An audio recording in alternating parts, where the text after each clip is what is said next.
Francophonie Jardin Joli, le rapport à la nature à la Guadeloupe.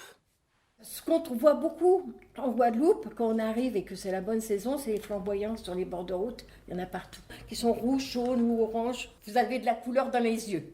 Et puis même les gens sont colorés. La façon de s'habiller, c'est chatoyant, c'est vivant. On sent des parfums qu'on n'a pas ici. Il y a quand même un taux d'humidité qui est important, donc c'est pour ça que ça pousse. Les gens ont beaucoup de jardins. Les jardins créoles, automatiquement, ils vivent sans engrais, sans rien, donc ils sont bio. Ce que vous ne trouverez pas, c'est des serpents. Ah, ça c'est un truc. La terre, c'est du soufre, donc il n'y a pas de serpents. Les mangoustes, mais pas les serpents. Mais je sais que l'urbanisation est une chose qui a vraiment dévoré les terres et les plantations et tout ça recule pour des urbanisations. Hein.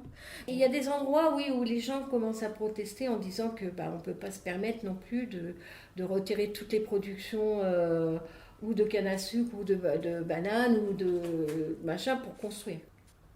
En Guadeloupe, le réseau de l'eau a été fait il y a très longtemps et avec des matériaux qui ne sont pas adaptés à la terre de Guadeloupe. Et c'est un réseau qui n'a pas été entretenu comme il aurait fallu. Soit vous avez de l'eau et l'eau n'est pas potable, parce que c'est une eau qui est sale, soit vous n'avez pas d'eau. Il y a 30% de l'eau qui est distribuée en gros sur la Guadeloupe.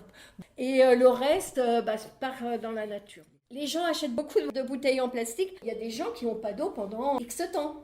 Je vais vous dire, exactement, il y a 61% de l'eau distribuée et gâchée.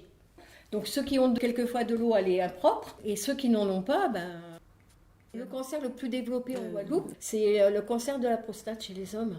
Et c'est certainement dû au chlordécone. Un insecticide qui a été interdit en France et qui a continué à être déversé sur les bananeraies pendant X années en Guadeloupe et en Martinique. Et ça, la terre est polluée pour des centaines d'années. Et puis tout à l'heure, on parlait des effets du réchauffement climatique. Alors à Saint-François, régulièrement, ils trouvent des ossements sur la plage, les ossements d'un cimetière d'esclaves. Ça veut dire que la plage a reculé là où il y avait un cimetière dans le temps. Je pense que ce qui fait le plus peur aux gens, c'est les cyclones.